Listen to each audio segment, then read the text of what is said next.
Hey everyone, welcome to the Learner's House. In this video, we will start asymptotic distribution of MLEs, and before that we will study property of consistency. I hope you have watched all the videos of point estimation before this so that you can get a clear idea about what is going on. So first of all, we will start with the property of consistency. तो ये सारे topics आपस में काफ़ी related हैं. So property of consistency mean square error से related है in the sense कि कंसिस्टेंट कोई भी एस्टिमेटर कंसिस्टेंट कब होता है. वो कंसिस्टेंट सबसे पहले तो आपको ये देखना है कि आप क्या चाहते हो. क्या आपके लिए अनबाइस्ड प्रॉपर्टी इंपॉर्टेंट है या फिर मीन स्क्वायर एरर कम होना चाहिए, ये इंपॉर्टेंट है. तो unbiasedness is a desirable property but not a necessary one. But mean square error is a necessary property. अगर मीन स्क्वायर एरर कम होगा तो वो आपका एस्टिमेटर एफिशिएंट होगा और आप वही एस्टिमेटर चाहते हो. आप ऐसा एस्टिमेटर चाहते हो जो मीन स्क्वायर एरर जिसका कम हो. ऑल्सो आपको ये भी पता होगा कि जैसे जैसे हम सैम्पल वैल्यूज को बढ़ाते हैं हमारे एरर्स कम होते जाते हैं और हमारा आंसर जो है वो काफ़ी एक्यूरेट आने लगता है. तो इसका मतलब है कि जैसे ही n टेंड्स टू 0 होगा वैसे ही n टेंड्स टू इन्फिनिटी होगा. सॉरी, इन्फिनिटी मतलब बहुत ज़्यादा वैल्यूज आएंगी. जैसे ही n इन्फिनिटी की तरफ जाएगा हमारा मीन स्क्वायर एरर 0 की तरफ जाना चाहिए. ठीक है, यानी कि जब n टेंड्स टू इन्फिनिटी होगा तब हमारा मीन स्क्वायर एरर 0 को टेंड करेगा. ठीक है, ये होता है हमारा कंसिस्टेंसी. सो कंसिस्टेंसी में जब भी आपने कोई मीन स्क्वायर एरर निकाला तो उसके बाद आप n को इन्फिनिटी सोच के देखो कि अगर n इन्फिनिटी की तरफ जाएगा तो क्या होगा. फॉर एग्जाम्पल मेरे पास एक मीन स्क्वायर एरर है जो कुछ ऐसा दिखता है 2n-1 upon n square sigma raise to the power 4. अब इसमें आपको थोड़ी बहुत मॉडिफिकेशन करनी पड़ेगी. 2n by n square minus 1 by n square into में सिग्मा स्क्वायर. हम इसको ऐसे लिखेंगे तभी जाके हमें क्लियर आइडिया आएगा कि क्या चल रहा है. तो n से ये कट गया तो 2 बाय एन हो गया minus 1 by n square sigma की पावर 4. अब ऊपर न्यूमिनेटर में n नहीं है, सिर्फ डिनोमिनेटर में है. और सोचो कि अगर n इन्फिनिटी की तरफ जाएगा तो ये वाला पार्ट भी 0 की तरफ जाएगा, ये वाला पार्ट भी 0 की तरफ जाएगा एंड हेंस पूरा मीन स्क्वायर एरर 0 की तरफ टेंड करेगा. तो ये होती है हमारी property of consistency. Property of consistency ये कहती है कि जैसे जैसे आप सैम्पल वैल्यूज को इंक्रीज करोगे वैसे वैसे आपका मीन स्क्वायर एरर छोटा होता जाएगा और 0 की तरफ टेंड करेगा.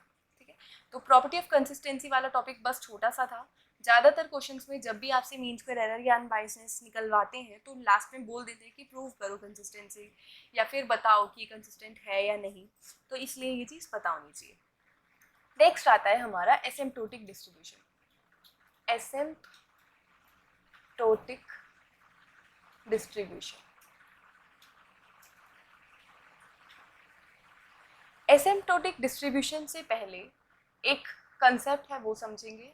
नेक्स्ट पेज पे समझ लेते हैं. दैट इज CRLB जिसकी फुल फॉर्म है क्रैमर राव लोअर बाउंड. अब ये CRLB क्या है? CRLB देखो लोअर बाउंड का अपना मीनिंग है. Cramer Rao is based on the statistician who discovered this. So lower bound का क्या मतलब है? सबसे पहली बात, एसिम्प्टोटिक डिस्ट्रीब्यूशन हम उनका निकालते हैं, उन एस्टिमेटर्स का निकालते हैं जो अनबायस्ड होते हैं. ठीक है, फर्स्ट प्रॉपर्टी. किनका निकालते हैं? जो अनबायस्ड होते हैं. और अगर वो अनबायस्ड है तो हमें उसका डिस्ट्रीब्यूशन निकालना है. अब डिस्ट्रीब्यूशन के लिए आपको मेनली दो चीज़ें पता है. Mean variance. देखो ये तो है कि वो अप्रॉक्सीमेटली नॉर्मल फॉलो करेगा. जैसे आपने CLT में देखा था कि सारे ही पैरामीटर्स ऑलमोस्ट नॉर्मल फॉलो करते हैं. ठीक है, तो विद द सेम वे ये भी नॉर्मल फॉलो करेगा. अप्रॉक्सीमेटली नॉर्मल फॉलो करेगा तो दो पैरामीटर्स है मीन वेरिएंस, वो होने चाहिए. अब मीन की बात थोड़ी देर बाद करेंगे, पहले वेरिएंस की करते हैं. तो CRLB यानी कि क्रैमर राव जो हमारे हैं वो कहते हैं कि जब आपका एस्टिमेटर अनबाइज्ड है तो इट मीन्स कि उसका वेरिएंस CRLB से छोटा हो ही नहीं सकता. लोअर बाउंड का ये मतलब है कि उसका वेरिएंस, मिनिमम वेरिएंस कितना है जो CRLB के इक्वल है वो. ठीक है, तो उस केस में जब भी आपका अनबाइज्ड एस्टिमेटर है तो उसका मीन हम देखेंगे क्या आएगा, लेकिन जो उसका वेरिएंस है वो किसके इक्वल होगा? CRLB के इक्वल. ठीक है, अब वेरिएंस CRLB के इक्वल हो गया. CRLB का फॉर्मूला होता है -1 upon expectations d square L by d theta square.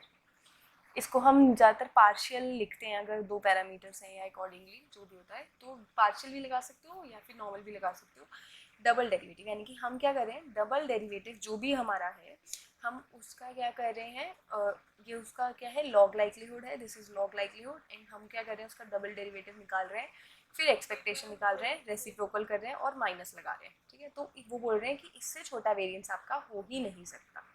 और आप ये भी मत सोचना कि यहाँ पे वेरिएंस नेगेटिव आने वाला है, क्योंकि यहाँ नेगेटिव का साइन है, बट नहीं, ऐसा नहीं होगा, क्योंकि डबल डेरिवेटिव भी तो नेगेटिव होता है। ठीक है, तो बैलेंस हो जाएगा। तो ये CRLB का हमारा फॉर्मूला है। ठीक है, CRLB is nothing but a variance, ऐसा वेरिएंस कि इससे कि अनबाइज्ड एस्टिमेटर अगर है तो उसका वेरिएंस इससे छोटा नहीं हो सकता। ठीक है, ओके, तो इसके लिए काफ़ी डिटेल नहीं है, इतना ही आप समझ सकते हो बस। नेक्स्ट बात आती है मीन की। तो देखो, हम डिस्ट्रीब्यूशन किसका निकाल रहे हैं, हमारे एस्टिमेटर्स का।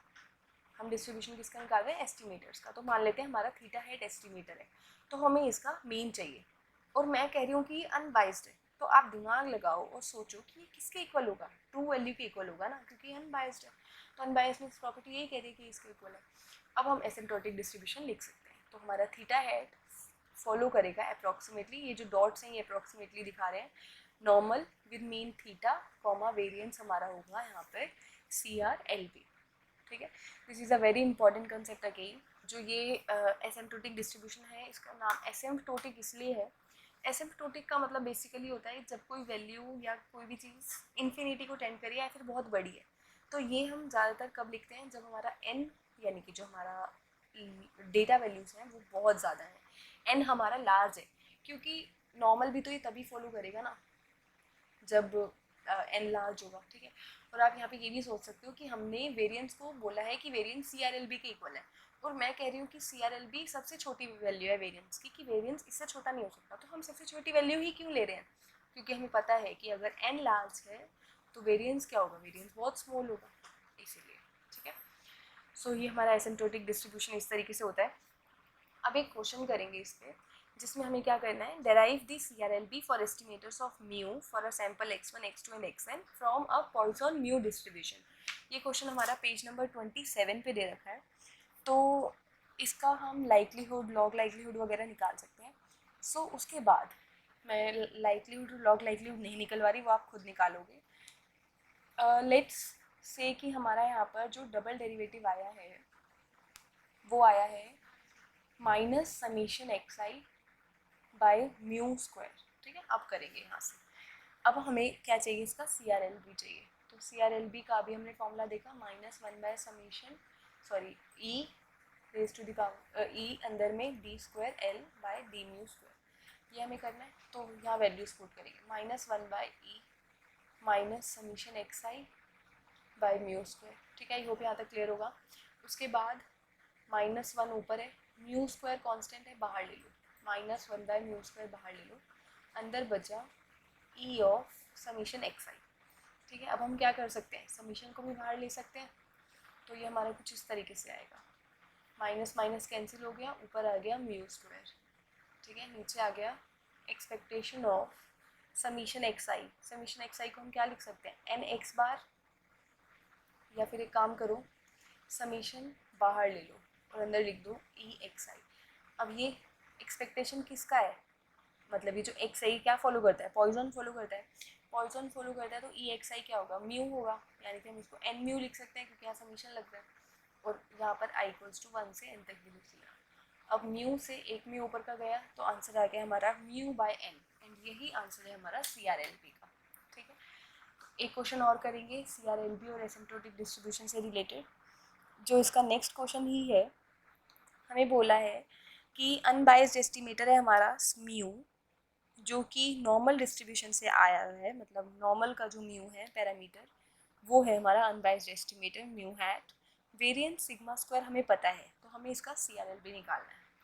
तो अगर आप इसका नॉर्मल का जो हमारा लॉग लाइक्लीहुड होता है उसका डबल डेरिवेटिव क्या होता है वहाँ से शुरुआत करेंगे, क्योंकि इतना पार्ट तो हमने पहले ही कर लिया, बार बार नहीं करेंगे उसको।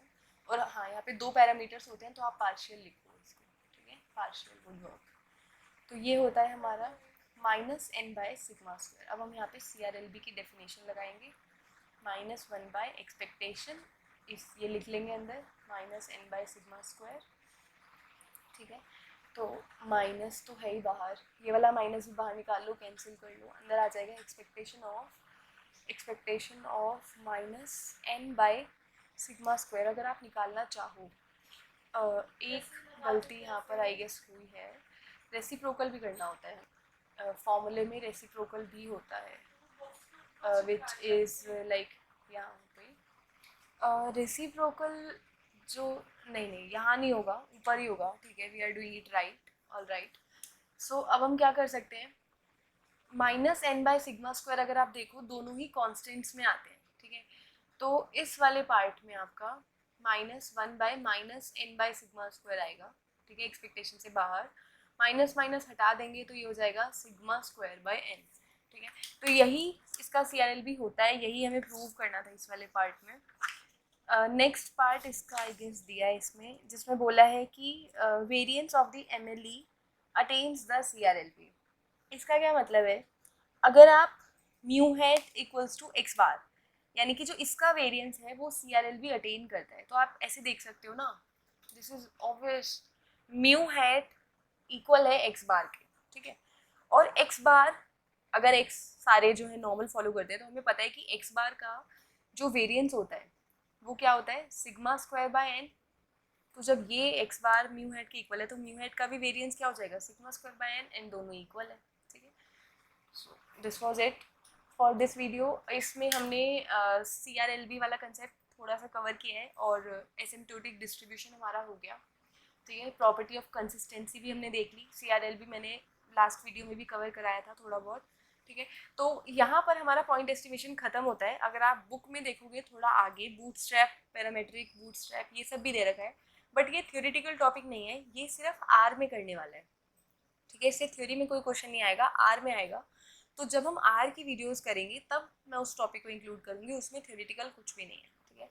सो you can leave that for now, and then हम पॉइंट एस्टिमेशन के बाद नेक्स्ट वीडियो से स्टार्ट करेंगे confidence intervals, which is very very important. So keep watching, keep learning, thank you so much.